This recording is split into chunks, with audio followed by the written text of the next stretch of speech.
Assalamualaikum warahmatullahi wabarakatuh. Perkenalkan, nama saya Merly dengan NIM channel E023030 dari Prodi Keuangan Daerah kelas R002. Jadi di video kali ini saya akan menjelaskan materi tentang desentralisasi otonomi daerah, yaitu di sini ada di mata kuliah Sistem Kelembagaan Pemerintah Daerah. Masuk yang pertama itu latar belakang.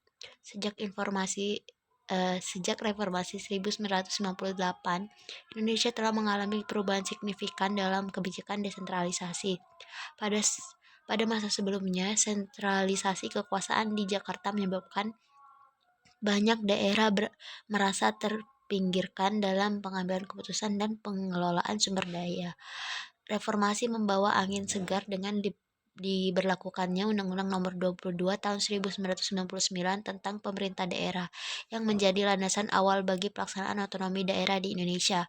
Kebijakan ini bertujuan untuk memberikan kewenangan lebih kepada pemerintah daerah dalam mengatur urusan pemerintahan dan meningkatkan kualitas pelayanan kepada masyarakat.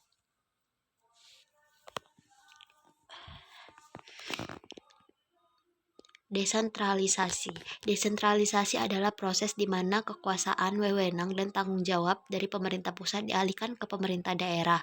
Tujuan utama dari desentralisasi adalah untuk meningkatkan efisiensi, efektivitas, dan responsivitas dalam pengelolaan pemerintahan serta pelayanan publik. Dalam konteks Indonesia, desentralisasi menjadi penting setelah reformasi 1998, ketika terdapat tuntutan untuk memperbaiki kinerja pemerintahan yang dianggap terpusat dan tidak responsif terhadap kebutuhan masyarakat lokal. Adapun jenis desentralisasi, yang pertama desentralisasi politik, desentralisasi administratif, dan desentralisasi fiskal. Masuk ke otonomi daerah. Otonomi daerah adalah hak yang diberikan kepada daerah untuk mengatur dan mengurus urusan pemerintahan dan kepentingan masyarakat setempat. Otonomi ini diatur oleh undang-undang sehingga setiap daerah memiliki kewenangan untuk menyusun kebijakan dan program yang sesuai dengan kebutuhan lokal. Adapun landasan hukum otonomi daerah di Indonesia yaitu Undang-Undang Nomor 23 Tahun 2014 tentang pengaturan pemerintah daerah, kewenangan daerah, akuntabilitas, dan transparansi. Yang kedua, Undang-Undang Nomor 32 Tahun 2004 yaitu tentang desentralisasi dan pemberdayaan daerah dan penguatan peran daerah. Adapun ciri-ciri otonomi daerah, yang pertama itu kebebasan dalam pengambilan keputusan.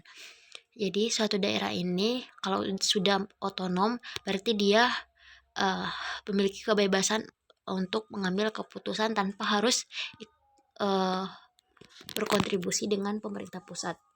Yang kedua, otonomi dalam pengelolaan sumber daya daerah. Kenapa bisa dikatakan seperti ini? Karena suatu daerah yang otonom itu dia bisa menghidupkan daerahnya sendiri. Dengan kata lain, mereka mempunyai sumber daya sendiri dan bisa diekspor kemanapun dan sehingga menghasilkan pendapatan daerah sendiri. Adapun tujuan otonomi daerah, yang pertama untuk meningkatkan efisiensi dan efektivitas pelayanan publik. Yang kedua, mendorong pembangunan yang lebih merata di seluruh wilayah. Adapun dari penjelasan saya di atas dapat diambil kesimpulan bahwa desentralisasi dan otonomi daerah merupakan aspek penting dalam pengelolaan pemerintahan di Indonesia yang bertujuan untuk meningkatkan efisiensi, efektivitas, dan akuntabilitas dalam pelayanan publik.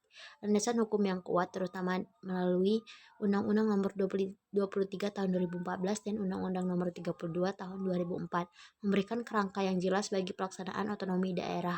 Otonomi daerah ditandai oleh kebebasan dalam pengambilan keputusan dan pengelolaan sumber daya daerah yang memungkinkan daerah untuk menyesuaikan kebijakan dengan kebutuhan masyarakat lokal. Baik, mungkin itu saja yang dapat saya sampaikan pada video kali ini. Lebih dan kurangnya saya mohon maaf. Saya akhiri, wabillahi taufiq wal hidayah. Wassalamualaikum warahmatullahi wabarakatuh.